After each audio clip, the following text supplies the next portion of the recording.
Hello guys, welcome to PD cricket channel.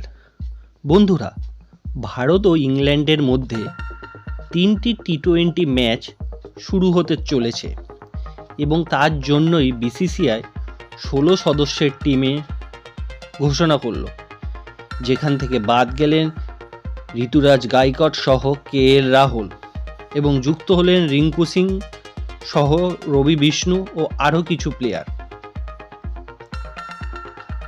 প্রথম টি-20 খেলা হবে ভারত ও ইংল্যান্ডের মধ্যে 25শে জানুয়ারি হায়দ্রাবাদে। দ্বিতীয় টি-20 খেলা হবে 27শে জানুয়ারি রাঁচিতে। তৃতীয় টি-20 খেলা হবে 29শে জানুয়ারি রাজকোটে এবং ভারতীয় সময় রাত 7টা থেকে এই খেলা শুরু হবে। জেনে রাখা ভালো যে ভারত ও ইংল্যান্ডের মধ্যে টি-20 হয়েছে 23টি, যার মধ্যে ভারত জিতেছে 12টি, ইংল্যান্ড জিতেছে 11টি। ভারত ও ইংল্যান্ডের খেলায় ওপেন করবেন শুভমন গিল। ওয়ানডেতে ভালো খেললেও টি-20তে তেমন একটা খেলতে পারেননি। 13টি ম্যাচ খেলে কেবলমাত্র 313 রান করেছেন, এভারেজ 26, যা অত্যন্ত নগণ্য। দ্বিতীয় প্লেয়ার হিসাবে আছেন রোহিত শর্মা। পাওয়ার প্লেতে দারুণ খেলেন। টি-20তে তার স্কোর 3800 রানেরও বেশি। তৃতীয় প্লেয়ার হিসাবে আছেন যশস্বী জয়সাল। 15টি টি-20তে 450 রান করে ফেলেছেন। মিডল অর্ডারের মধ্যে আছেন সূর্যকুমার যাদব, যাকে ভারতের এবি ডিভিলিয়ার্স বলা হচ্ছে। এই মুহূর্তে বিশ্বের 1 নম্বর টি-20 ব্যাটসম্যান। 2200 রান করে ফেলেছেন। 2টি শতক আছে, 4টি অর্ধশতকও আছে। বিরাট কোহলি আছেন দ্বিতীয় মিডল অর্ডার হিসাবে, যিনি 4000 রান পূরণ করেছেন, এভারেজ 50+। তৃতীয় মিডল অর্ডারে আছেন রিঙ্কু সিং। 180 স্ট্রাইক রেটে 300-র বেশি রান করে ফেলেছেন।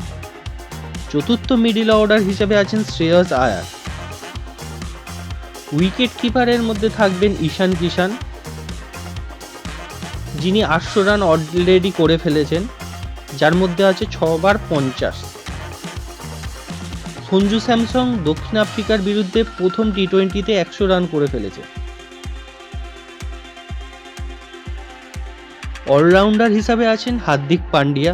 ওয়ার্ল্ড কাপে চোটের জন্য বাদ গেলেও এখন তিনি ইংল্যান্ডের বিরুদ্ধে খেলায় ফিরে আসছেন। 1400 রান করেছেন, 75টির বেশি উইকেট আছেন। অন্যদিকে আছেন জাদেজা। টি-20 মোকাবিলায় 53 উইকেট নিয়েছেন এবং 400-র বেশি রানও করে ফেলেছেন। আকসার প্যাটেল টি-20তে 400-র বেশি রান করেছেন, প্লাস 45টি উইকেটও নিয়েছেন। বোলারদের মধ্যে আছেন আর্শদীপ সিং।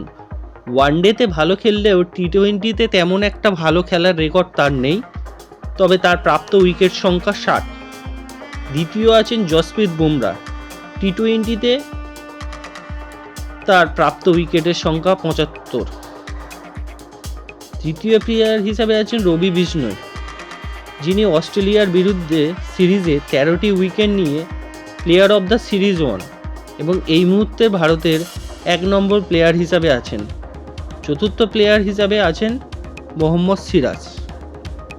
তো বন্ধুরা, আপনারা কি মনে করেন ভারত ও ইংল্যান্ডের মধ্যে কারা জয়লাভ করবে?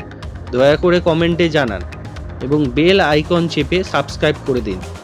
ধন্যবাদ।